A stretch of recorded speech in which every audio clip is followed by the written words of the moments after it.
Europe 1, la France bouge. La pépite.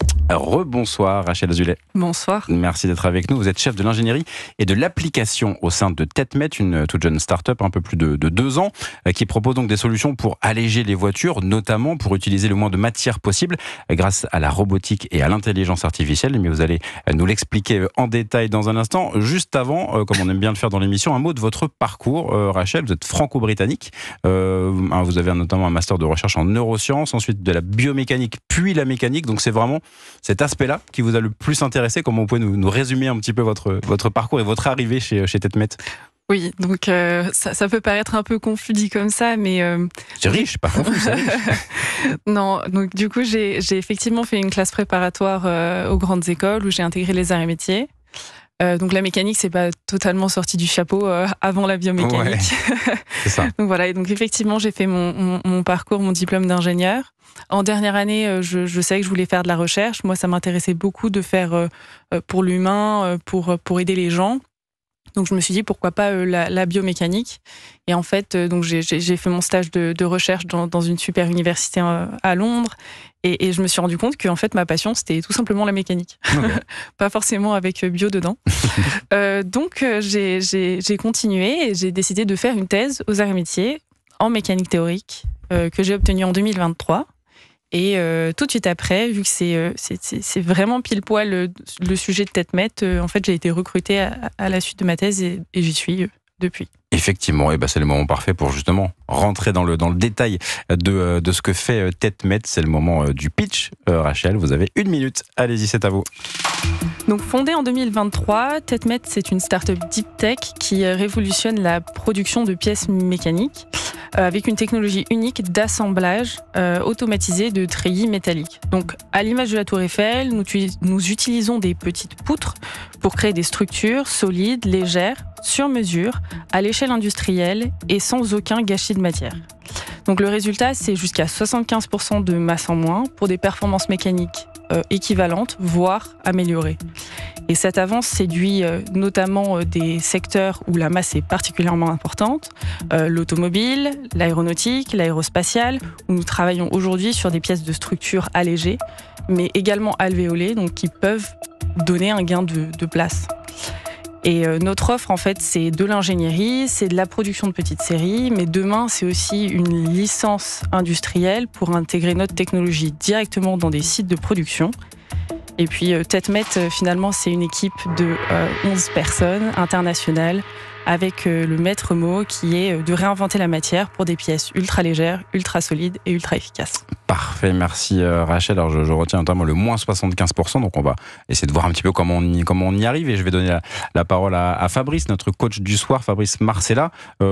Quels seraient pour vous d'abord les points forts, les choses à retenir qui vous ont plu dans ce que propose TETMET? Alors tout d'abord Rachel, bravo pour le pitch et pour votre parcours.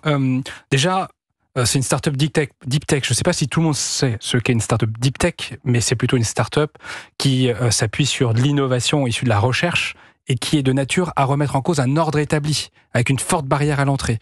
Et donc ça veut dire quoi? C'est-à-dire que dans la proposition de valeur qui est la leur, elle est de nature justement à prendre une place majeure en tout cas sur le marché au moment où elle va être déployée. Donc ça c'est une vraie force parce qu'en plus c'est breveté, si je me trompe pas, voilà, c'est bien encadré. Autre élément, moi j'avais quand même une question juste avant de continuer, mais ça veut dire quoi TETMET? Vous l'avez pas dit, je me suis interrogé et j'ai pas la réponse. Donc TETMET c'est quoi? Oui, donc TETMET c'est tétraédral métal. En fait c'est pour tout ce qui est maillage, un petit peu élément fini. Bon après on rentre dans vraiment la technique mécanique, mais on va dire que ça vient plutôt de là, oui.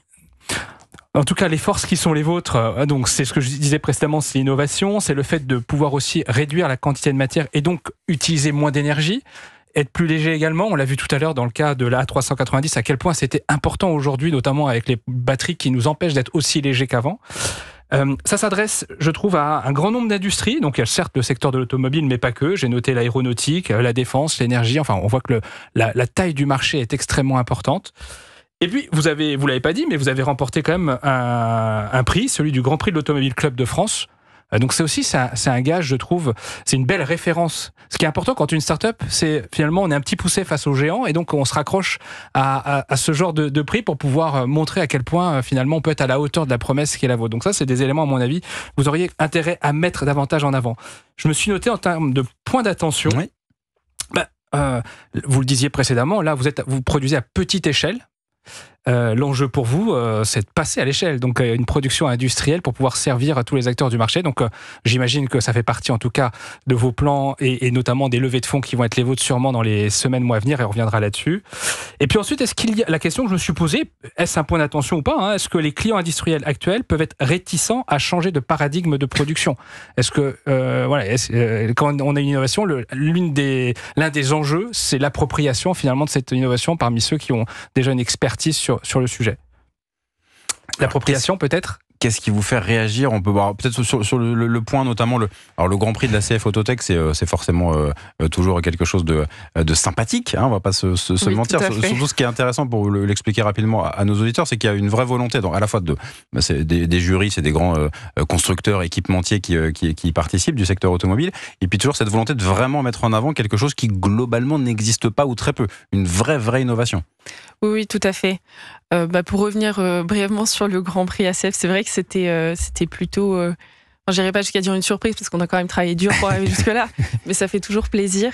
Et puis ça fait plaisir aussi de voir qu'il y a un intérêt dans l'industrie automobile où les cadences sont importantes, où il y a des gros volumes, où il y a des gros enjeux aujourd'hui.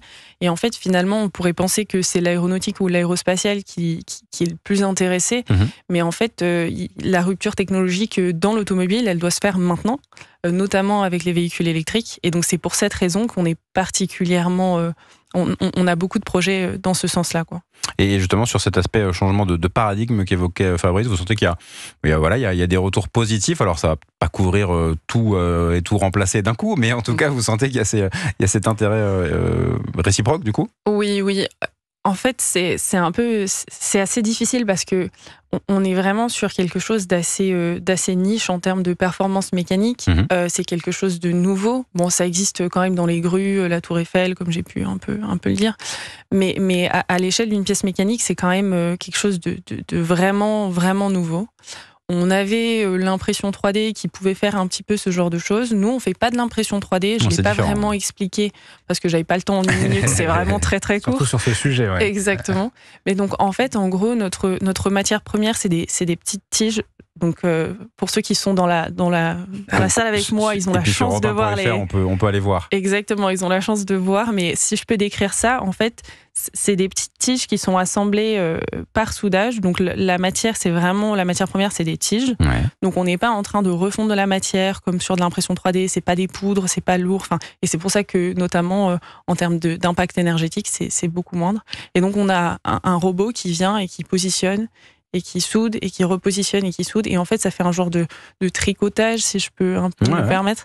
On voit l'image. Pour créer ces pièces. Et donc ce robot, à terme, l'idée c'est qu'il soit dans des usines, notamment automobiles pour l'instant Alors tout à fait. L'idée c'est effectivement qu'on ne soit pas une grande usine avec plein de robots pour fabriquer plein de pièces. C'est plutôt que ce soit un petit peu le modèle, par exemple, de l'impression 3D, où effectivement il y aurait des robots qui soient sur site.